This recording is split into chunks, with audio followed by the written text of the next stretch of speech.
Hello, everyone, and welcome to Wingcat Sports. Today, we're going to go over some Red Wing rumors involving Patrick Kane that have resurfaced that he would like to come to Detroit, play basically with the Brinket. That's the only reason he really wants to come here, reunite with him with his playing time in Chicago. That's when the Brinket was the most productive. However, I don't feel Patrick Kane should be here at all. Me neither. I mean, he's 35 years old, just coming off a major hip surgery. He's going to not be the same player he was. And if we do acquire him, I mean, I wouldn't think it'd be more than a year contract. It'll be 1 year. I mean, somebody was talking about a 5 year that he wanted. I'm like, what the hell? That's crazy. Maybe 1 year, but I wouldn't even do. I wouldn't do it. I mean, you would have a line because I'm sure he would demand to play with DeBrincat, who wants to play on the first line of him, Larkin, and DeBrincat. That does not sound like a very imposing line. It sounds like a lot of fluff. Maybe goal scoring, but I don't think there'd be any doubt that he would be productive on the team. I think he would get a few goals, get a good amount of assists. He at least would be productive if we got him. But I think it does tie into the recent DeBrincat news that he wanted out of Ottawa because he wanted to be on the first line, didn't want to be behind Brady Tkachuk. So, with that being said, right, he's going to be on the first line with Larkin. And you're right, if that's the case, right, Kane would want to play with DeBrincat. That is your first line. That is not a good first line to have. Larkin and DeBrincat, that's fine, but Patrick Kane on your first line, who can only get probably about 5 goals a year, is not. Well, I mean, what was his point total last year between Chicago and the Rangers? I think he was in the 90-point range, right? Well, I mean, he didn't do terrible. He was doing okay. It's a matter of, does this guy intact? I mean, he had the hip surgery.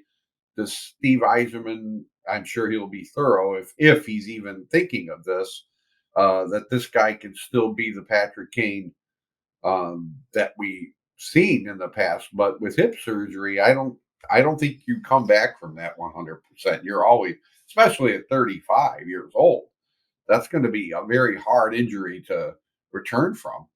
I mean, it's his whole game is based on speed, being able to pivot, make some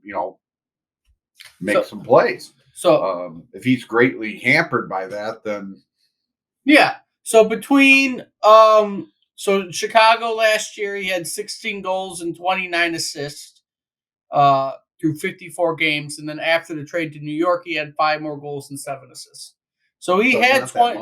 He had 21 goals last year and about 36 assists, which is like way under what he usually does. That is a 57 points, which isn't terrible.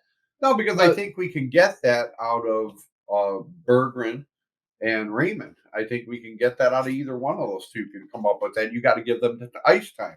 And I think that is Patrick Kane better than either one of those players at this point in his career? I don't think so. You want younger guys. You want to get younger. You don't want to have to make your older veterans more comfortable when you can go 50-50 with the team. I think Perron on the first line with DeBrincat and Larkin will be good.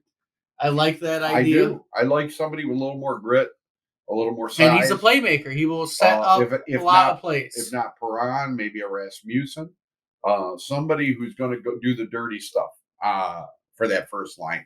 Because DeBrincat, he's tougher than his size. He's not, like I said, he's not like a player that won't get physical. But I think he needs somebody on that line to kind of, and some people to maybe protect him too. Yeah. If need be. Yeah, you're going to want someone with a little bit more aggression. Perron's not the big agitator that you would want, but he's at least going to be a little bit more aggressive. Who on that team would you think? The biggest guy is probably one of the guys we recently would have signed because we don't really have anybody on our team I see as a big threat. Would you put like a Mike Comfer up on the line, or is he? He's going to be probably your second line guy. That's why I want Perron. Perron's just a bigger presence. He's not going to be in your face. You're not going to see a fight probably on this first line coming from anybody except maybe Larkin if someone pisses him off enough.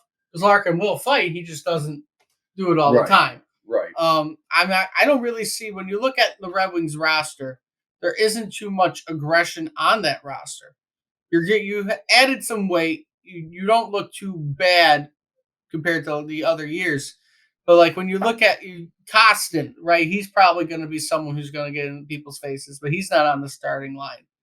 Um, when you look at your wingers, right? Perron's might get in people's faces, but he's not going to be that major agitator. Confer, I don't know much about him being an agitator. He's got good size. He has decent size. When you look at your other guys, Sprong, I don't really know. Yeah, you're not going to put that Klimt on the first line. You're not going to do that. So there's not real many big aggression. Now, when you go look at your back end, like Sherratt, I know he's not the best person, but he has the size and he has tried to fight people and get in some people's faces, but he's not probably going to be a starter. Some people feel like he's going to be the seventh defenseman now. Gostisbehere, not that much of somebody to get in people's faces. I don't know much about Justin Hull getting in people's faces. No. He doesn't seem like that kind of guy. No. Mata doesn't really year for the Red Wings. Jeff Petrie, not much that I know that he gets in people's faces. Sider, he might if they let him. No.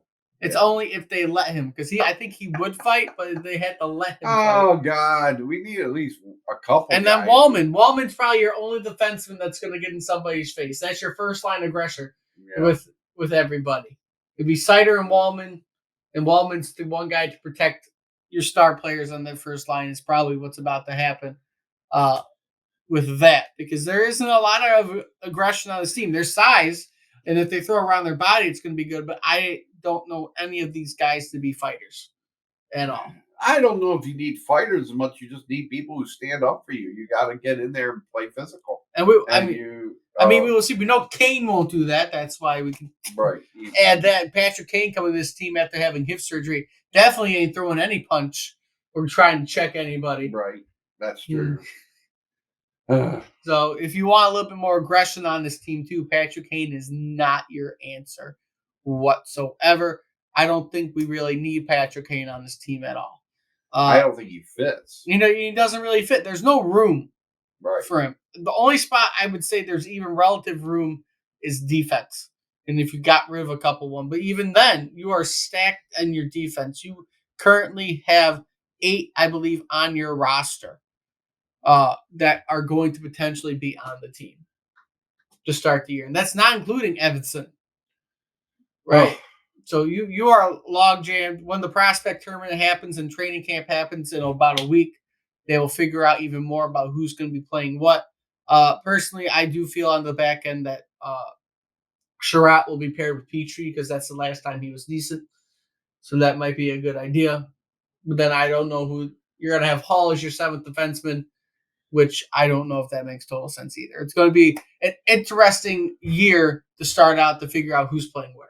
Right. So, with that being said, right, if you like what you see, like, comment, subscribe, share the video. And until next time, right, I hope to see everybody soon.